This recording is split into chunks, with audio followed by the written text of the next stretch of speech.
বৃহস্পতির উচ্চ গৃহ হচ্ছে কর্কট রাশির ঘর। এই কর্কট রাশির ঘরে বৃহস্পতির অবস্থান এই যে 12টা বছর পরে, ন্যাচারাল জোডিয়াক সাইনটা যদি আমি দেখি, বারবার বলি যে বৃহস্পতি প্রত্যেক ঘরে একটা বছর করে অবস্থান করে। এই যে বৃহস্পতি মেষ থেকে শুরু করে মিন, এই যে রাশি চক্রটা প্রদক্ষিণ করতে করতে বর্তমানে কিন্তু মিথুন রাশির ঘরে অবস্থান করে, মেষ বৃষ মিথুন। জুন মাসে 2 তারিখের পর কিন্তু এই বৃহস্পতি কিন্তু এই কর্কট রাশিতে প্রবেশ করছে। এই যে বৃহস্পতি নিজের ঘর, নিজের উচ্চস্থ ঘর, মানে একটা হয় না, আমরা নিজের বাড়িতে যখন থাকি কোনো মানুষ, তখন কিন্তু সেই বাড়িতে আমরা কিন্তু আনন্দ অনুভব করি। এবং কার বাড়িতে কি আনন্দ অনুভব করি? যেটা আমার পরম মিত্রের বাড়িতে বা বন্ধুর বাড়িতে।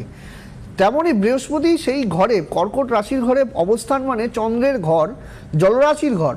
এই কর্কট রাশির ঘরে যখনই বৃহস্পতি প্রবেশ করছে, কর্কট রাশির ঘরে বৃহস্পতি উচ্চ মানা হয়, তুঙ্গ মানা হয়।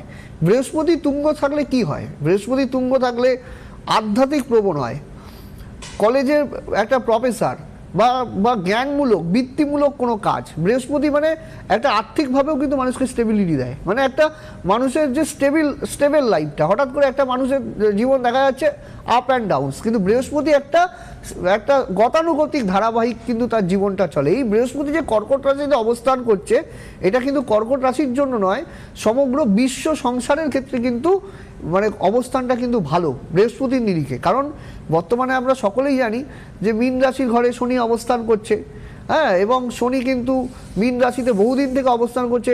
কুম্ভে কিন্তু অবস্থান করছে রাহুদেব, এবং মীন রাশির ঘরে কিন্তু বর্তমানে শনি মঙ্গল বীজযোগ চলছে এই বর্তমান সময়। এই যে ঘটনাটা বর্তমান সময়ে যে বৃহস্পতি কর্কট রাশির ঘরে অবস্থান করছে এবং একটা বছর থাকবে, এটা কিন্তু আপামর জনসাধারণের ক্ষেত্রে কিন্তু খুব ভালো প্রভাব দেবে। কিরকম মানে ভালো? তো মানে ভালো নানান দিক থেকে, যেমন ধরুন অর্থনৈতিক, চাকরি বাকরির ক্ষেত্রে আমি বারবার বলছি, চাকরি বাকরির ক্ষেত্রে, হ্যাঁ, কর্মক্ষেত্রে বিশাল শুভ অবস্থান আসবে, প্রচুর লোকের চাকরি বাকরি হবে, কর্মসংস্থান হবে। যে একটা দোদুল্যমান পরিস্থিতি 2-3 বছর থেকে আমরা প্রত্যেকেই ভুক্তভোগী হচ্ছি, যে এই বছরটা অন্ততপক্ষে রবির বছর।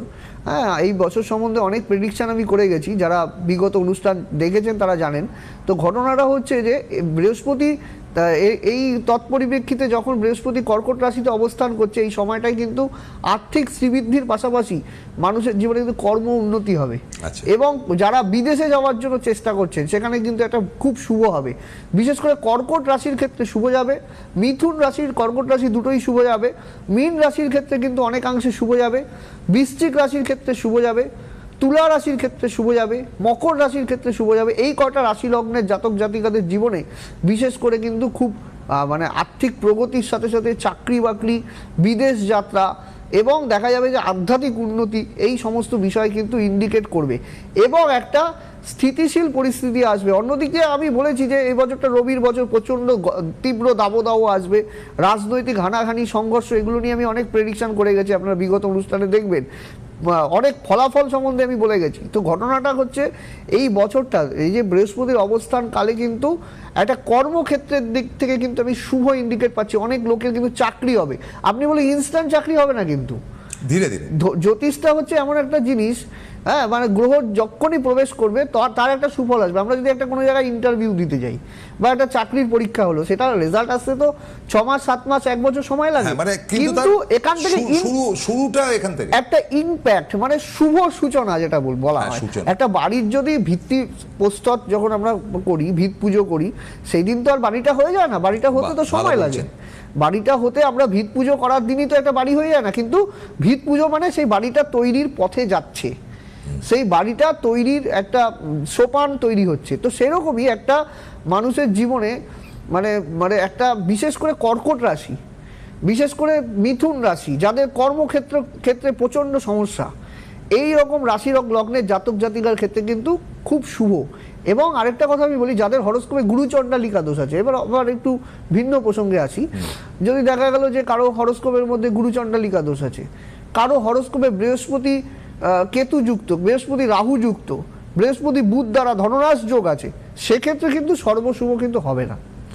এটা কিন্তু আমি বলছি, সেক্ষেত্রে কিন্তু যদি আপনার বৃহস্পতি যতই তুঙ্গে থাক, যদি রাহু দ্বারা আক্রান্ত হয়ে কুণ্ডলিতে বসে থাকে এবং বৃহস্পতির যে দশাটা সেটা যদি নেগেটিভে অবস্থায় অবস্থান করে, সেক্ষেত্রে কিন্তু সেই শুভটা কিন্তু হবে না।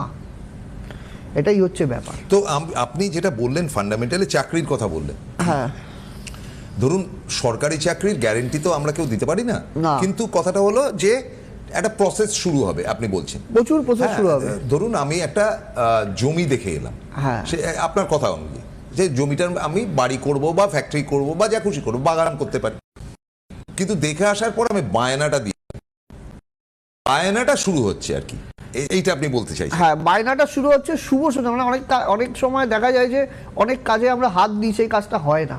এমন সময় দেখা যায় যদি হরোস্কোপের মধ্যে বৃহস্পতি বলাবল ভালো থাকে না, তবে অনেকে এই মানে বিগত 2-3 বছর থেকে অনেক লস নানা রকম সমস্যায় যাচ্ছে, তাদের কিন্তু বৃহস্পতি যদি হরোস্কোপে তুঙ্গ গৃহে অবস্থান করে, বিশেষ করে কর্কটে অবস্থান করে, ধনু রাশির ঘরে অবস্থান করে, মীন রাশির ঘরে অবস্থান করে, বৃহস্পতি চন্দ্র দ্বারা হরোস্কোপের মধ্যে যুক্ত আছে, বৃহস্পতি লগ্ন, চতুর্থ, সপ্তম, নবম এবং একাদশভাবে যদি অবস্থান করে, বিশেষ করে লগ্নভাবে, চতুর্থভাবে, পঞ্চমভাবে, সপ্তমভাবে, নবমভাবে, দশমভাবে এবং একাদশভাবে, এই কটা ভাবে যদি আপনার হরোস্কোপের মধ্যে বৃহস্পতি অবস্থান করে, এই যে সময়টা, এই ট্রানজিট সময়ে আপনি কিন্তু বিশাল আর্থিক এবং সামাজিক দুদিক থেকে কিন্তু লাভবান হবেন।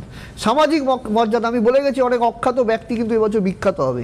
আমার অনুষ্ঠানগুলো পূর্বে যারা দেখেছেন তারা জানেন এই বছরটা হচ্ছে রবির বছর। রবি হচ্ছে পাপ বিনাশ করে, রবি হচ্ছে অশুভের সংহারক, রবি হচ্ছে সূর্য এবং তার সাথে বৃহস্পতির অবস্থান। এটাতে কি হবে? এটাতে কিন্তু জীবনে কিন্তু অপার সৌভাগ্য আসবে এবং অনেক অখ্যাত ব্যক্তি বিখ্যাত এবছর আমি বলেছি তারা কিন্তু হচ্ছে আস্তে আস্তে, যাদের কেউ চিনত না, পাত্তা দিত না, হয়তো তাদের কোনো রকম সোশ্যালি কোনো রকম জায়গা ছিল না, তারা কিন্তু একটা জায়গায় কিন্তু উঠে আসছে। এটা কিন্তু খুব ভালো একটা মানে সময় কিন্তু চলছে। তাহলে আপনি দুটো ব্যাপার বললেন, একটা হচ্ছে গিয়ে চাকরি বাকরির একটা ক্ষেত্র তৈরি হবে, আর একটা প্রসঙ্গে বলে দিই না আমি আগে এই দুটো ক্ল্যারিফাই করি, তারপরে 3 নম্বরটাতে যাবে, যে একটা চাকরির রাস্তা তৈরি হবে, সেটা প্রাইভেট সেক্টরে হোক, গভর্নমেন্ট সেক্টরে হোক, যে কোনো জায়গায় হোক, এই বৃহস্পতির ঘর পরিবর্তনে। দ্বিতীয় ব্যাপারটা আপনি বললেন যে অনেক অখ্যাত ব্যক্তি বিখ্যাত হবে। তো অখ্যাত ব্যক্তি বিখ্যাত হওয়ার যে জায়গাটা, সেইটার একটা চান্স যেমন থাকছে, তেমন সেটা কি শুধু সিনেমা থিয়েটার রাজনীতির ক্ষেত্রে নাকি যে কোনো সাধারণ ক্ষেত্র? মানে ধরুন একটা ছেলে দিনের পর দিন একটা কোম্পানিতে চাকরি করে, কিন্তু তার খুব একটা নামধাম হয় না, কিংবা কোনো সাহিত্যিক রচনা করেই চলেছে, তার নামধাম হচ্ছে না, কোনোভাবে তার বাধাপ্রাপ্ত হয়েছে ইত্যাদি, তারা কি খুব বিখ্যাত হতে পারবে? হ্যাঁ, এটা কিন্তু আমি বছরের শুরুর দিকে এই বিষয় প্রসঙ্গে বলে গেছি। আমি অনুষ্ঠানের আপনারা যারা দেখেছেন জানেন এই বছরটা রবির বছর। রবি বা বৃহস্পতি, এই যে দুটো গ্রহ, মানে সংখ্যাতাত্ত্বিক বিচারে রবির বছর, বৃহস্পতি তুঙ্গ হচ্ছে কর্কট রাশির ঘরে। এই অবস্থানে কিন্তু অনেক যারা সাহিত্যিক, কবি সাহিত্যিক বা কোনো বিষয় নিয়ে বহু বছর থেকে কাজ করে যাচ্ছেন, কিছুই ফলাফল হচ্ছে না, করেই যাচ্ছেন, কিন্তু করে যারা যাচ্ছেন ধৈর্যশীলতার সাথে সেই কাজটা করে যাচ্ছেন, তারা কিন্তু রেজাল্ট পাবেন। যারা বহু বছর থেকে চাকরির পরীক্ষা দিয়ে দিয়ে হতাশ, কিছুই হচ্ছে না, সেখানে কিন্তু সুযোগ আসবে। তবে আমি একটা কথা বলি, সবসময় বলি যে একটা হরোস্কোপ দেখিয়ে নেওয়ারও প্রয়োজনীয়তা আছে, কারণ হরোস্কোপের মধ্যে অনেক দোষ থাকে, যেটা হয়তো দেখা গেল যে আপনার নামটা প্যানেলে চলে এলো, কিন্তু হঠাৎ করে সেই নামটা হয়তো 3 নম্বরে এসে আটকে গেছে, 5 নম্বর আপনার হলো না। এটা কিন্তু প্রচুর লোকে আমায় বলে, এই ঘটনাটাও কিন্তু দেখা যাবে। হয়তো আপনার সৌভাগ্যের জন্য বৃহস্পতি সেই সৌভাগ্য দেওয়ার জন্য আপনার নামটা চলে এলো, কিন্তু হরোস্কোপের মধ্যে যোগ না থাকলে ওই অধরা থেকে যাবে, কিন্তু মানে বলেন অধরা থেকে যায়, হয়তো লিস্টে নাম আছে আপনার, আপনি ওই সুফলটা পেলেন না। এটাও কিন্তু ঘটতে পারে যদি মানে আপনার গ্রহ বলবত্তা ভালো না থাকে। এই গ্রহ বলবত্তার উপরে কিন্তু জীবনে অনেক কিছু নির্ভর করে। মানুষের জীবনে যদি গ্রহ ভালো না থাকে তবে সে জীবনে কিন্তু সাকসেস কিন্তু পেতে পারে না, এটাই হচ্ছে কথা।